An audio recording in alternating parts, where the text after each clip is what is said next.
Hello, Beatrice here. If you are like me, I love anything about weight loss and information.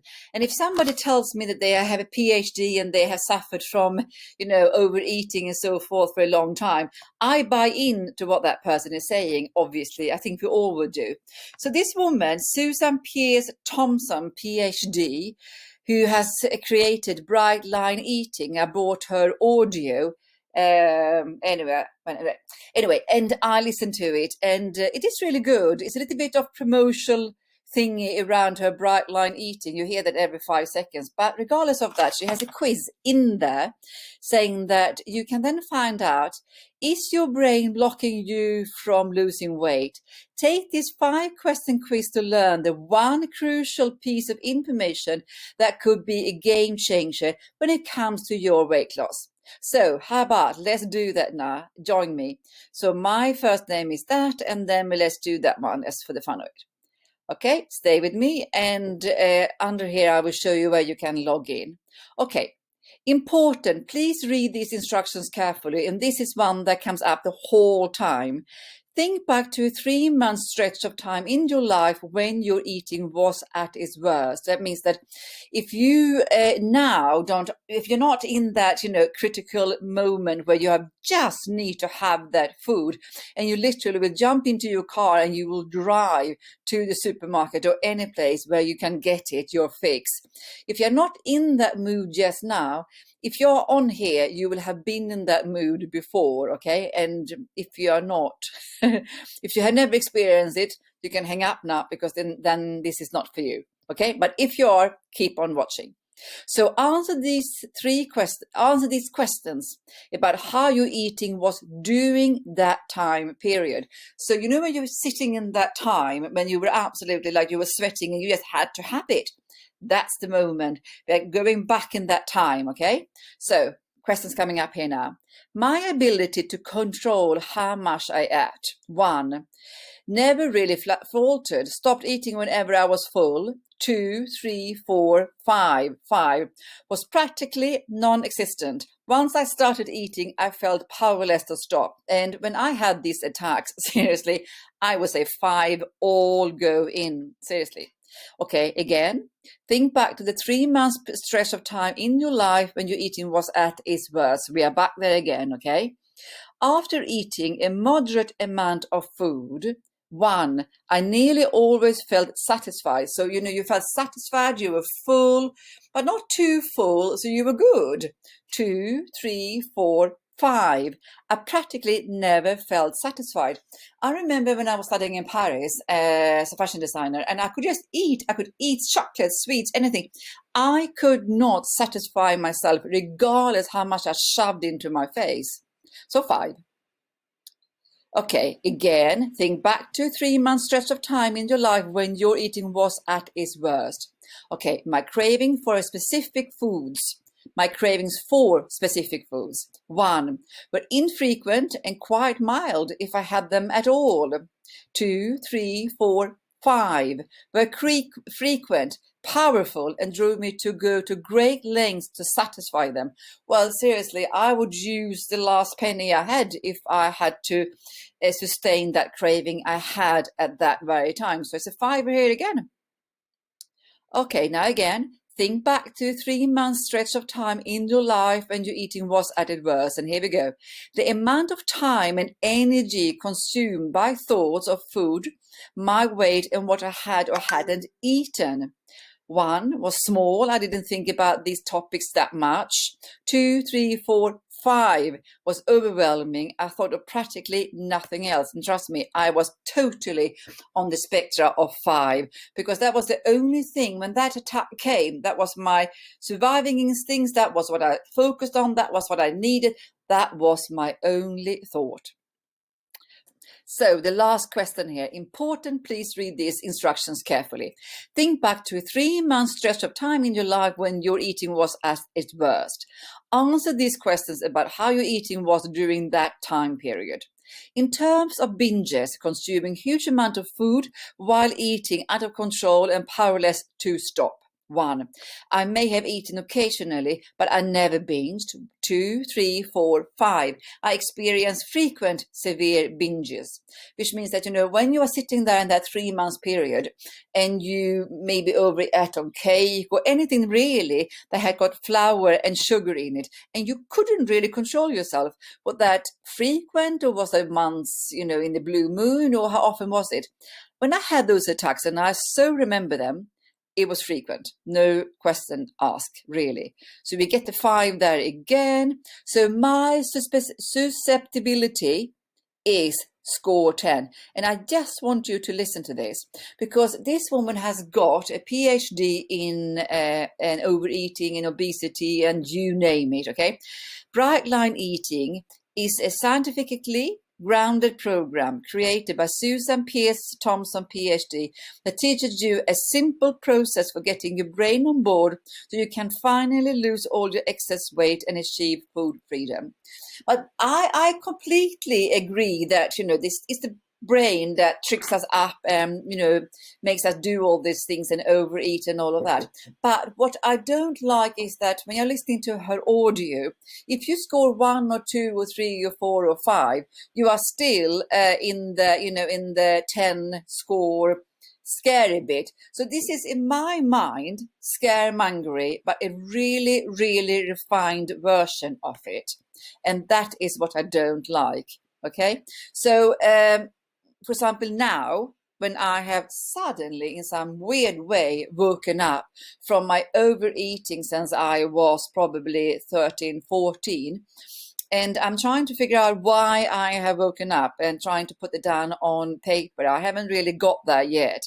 But when I see somebody saying that you have to follow her thingy to be able to get out of it. You have to stop eating sugar. You have to stop eating flour. You have to do this and that, and you have to follow her diet plan, and then you will meet the Holy Grail. No. If you want to follow any Holy Grail, at least I believe, is this intuitive eating. And there are 2 girls, 2 women, obviously, again on audio. Yes, hang on with that. So I would go with Intuitive Eating by Evelyn Treble, Elise Reach, or whatever the names are. They have got 1 book, and that is a little bit like a roadmap, how to do it all. And then we have another one, bear with me here now, Intuitive Eating, 4th edition. And it's they say that you can eat anything. You just, listen to those books. But this woman, the susceptibility score me here now 10, the food freedom quiz says that more or less, if you don't follow her road to taking out sugar and flour, which obviously is a very good idea. I mean, seriously, it's a lot of rubbish in sugar. And, if you overeat it, yes, it will trick you. It will play with your mind. But saying that this is the best thing out there since sliced bread and this is the only way to food freedom, it's absolutely utter rubbish. Because if that was the truth, I wouldn't be where I am now. And so I just wanted to know that there are ways to get to food freedom without following anybody, and that includes what I want to sell, my program. You can find it on your own, I promise you. So if I then suddenly lose the plot and say, oh, my way is the only way, well, seriously, listen to this one again then, when I'm saying to you, you know your body and your mind best. So don't listen to anybody really. But if you don't trust your own body and mind at the moment, and you want to follow somebody, yeah, by all means, but take it with a pinch of salt and be discerning. When you are taking it with a pinch of salt and you are not gullible, you don't buy into all of it, okay? So let's just hear that. And I want to tell you your score. Your 10. Score is a 10. Now, that's on a scale from 1 on the low end to 10 on the high end. And I relate to that because so she's talking about being overweight, achy joints, and and as a teenager, and it was some of the most frustrating, maddening years. And believe it or not, yes, you have frustrating years when you can't control your overeating. Absolutely, 100%. That puts me statistically in whatever. If all that stuff is failing at such epic rates, wouldn't it make sense that if there was a community of people who Community of people, Corinne Crabtree, and I haven't built up a community like that yet, but I'm working on it, because these people obviously are way ahead of me. But there's always a community on Facebook that you can find support, and in some weird way nowadays, really, really kind and generous friendships. Obviously, you can't leave out all the information. If somebody wants to know more about you, just think, remember, you don't need to share anything with anybody. I had somebody asking me about something I was sharing, and she wanted to know where I got all the information from, in the sense that how could I know all this about something? And I said I will share that when I'm ready. I never did. It was none of my. I have no intention of sharing it with her whatsoever. None of her business. But I don't need to say that, do I? So when you make new friends on the internet, or if you say that you're a little bit low, if you want to share that, do. But if then you feel that no, that's none of your business, you don't share it. Okay. So be a little bit. But what you share, just remember, it will come back to you. So whatever you share on the internet, just be cool about it. But you can also, if you just restrain yourself a little bit, and what you share on the internet, you are cool with, you can find an amazing support. So you don't need to be in any specific, community. But obviously that helps. But you don't need to if that costs money. whatever you want, and you'll, honestly, if you give yourself license to eat all day long, that's a license to eat too much food. Well, I did that when I came back from Sweden 2020. In November and December, I had a total news div. I mean, it was absolutely amazing. So I literally sat in the fridge and ate for 2 months and piled on 8 kilo, and then I woke up, thank God, after 8 kilo and not after 20 or 25, which it could have been if that had continued for a longer time.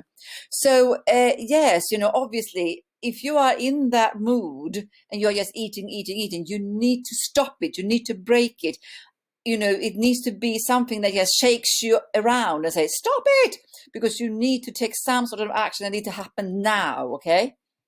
And obviously, if you're then stuffing yourself with addictive food like flour and sugar, you're a little bit in pickle. 1 second.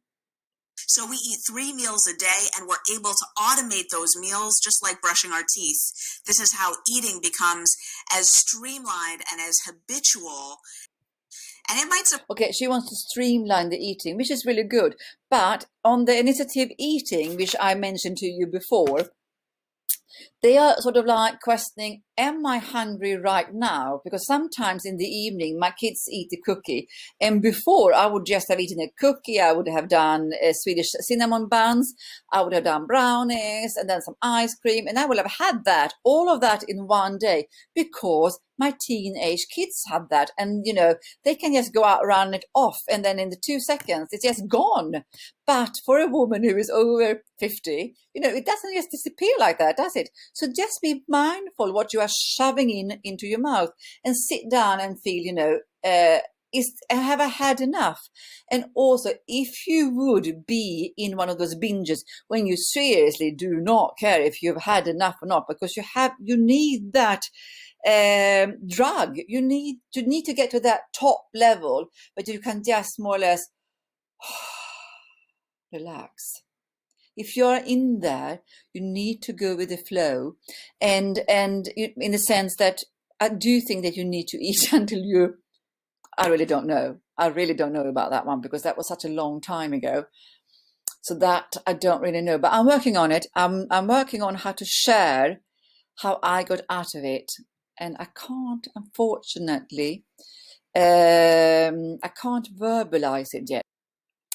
I don't know yet how I got over it and how I got onto the other side, as I call it. And I'm working on it, and I'm trying to word it so I can share it with you.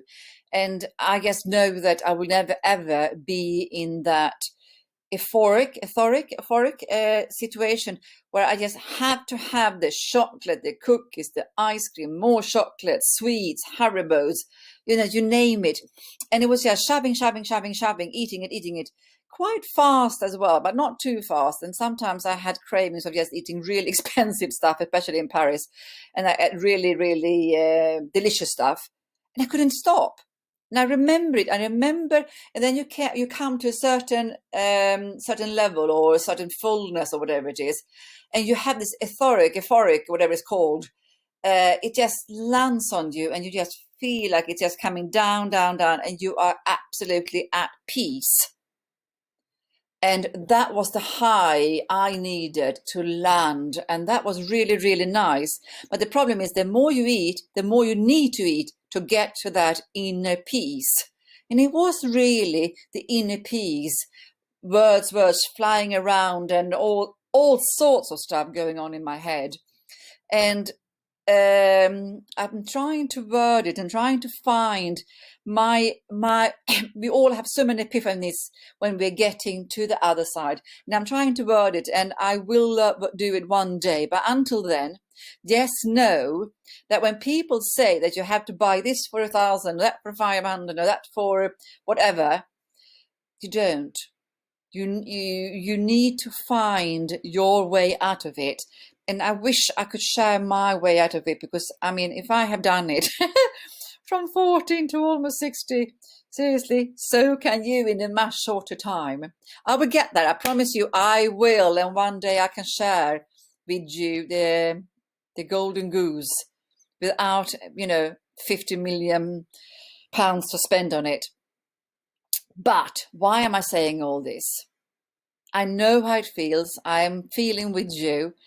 And go and read this book, these 2 audios or these books, and it's intuitive eating.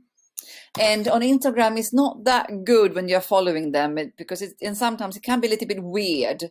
Just read it and then reach out to me, and we can talk about it on my Facebook group or on my Facebook page. And by the way, I have also decided that in my Facebook group, we are just some few people there now, 50 or something like that. And I don't post all the time, which I do apologize for. But I have decided that you can't take everybody on board on the journey, unfortunately. And we have to pick, don't we? So my thing is called Fab and Fit Over 50. If you are 20 or 30 or you are whatever age, that I will not have anything, do anything about. But it would just be for women, because I have checked out other Facebook groups and so forth, and women have a tendency of not dare or not being able to really, how can I say, blossom and get out from it, unless they are, as they feel, in a safe environment. And unfortunately, for many women, even in today's society, that is a society with just women in some weird way cling together. And at the moment, I'm going to go into my Facebook group, and I must admit, just explain to the boys and the men that this is just going to be for women. And as we haven't started to grow, and I haven't really given out that much of hope and information and so forth, it's a little bit funny, I must admit. But I will start there, and then a little bit later I might incorporate men as well. But at the moment, it will be for women only, and that's it. But trust me, if you do this test, there's suitability test, the food freedom quiz, and you get a 10, and she says you are absolutely more or less a goner. Just know that you are not. There is absolutely help for you out there. And if you have just binged when you are listening to this, don't worry. I've been there, done that. And there is a way out. And I am trying to get it down on paper. Lots of love to you. And never, ever give up. Never, ever give up. And always have faith and hope for the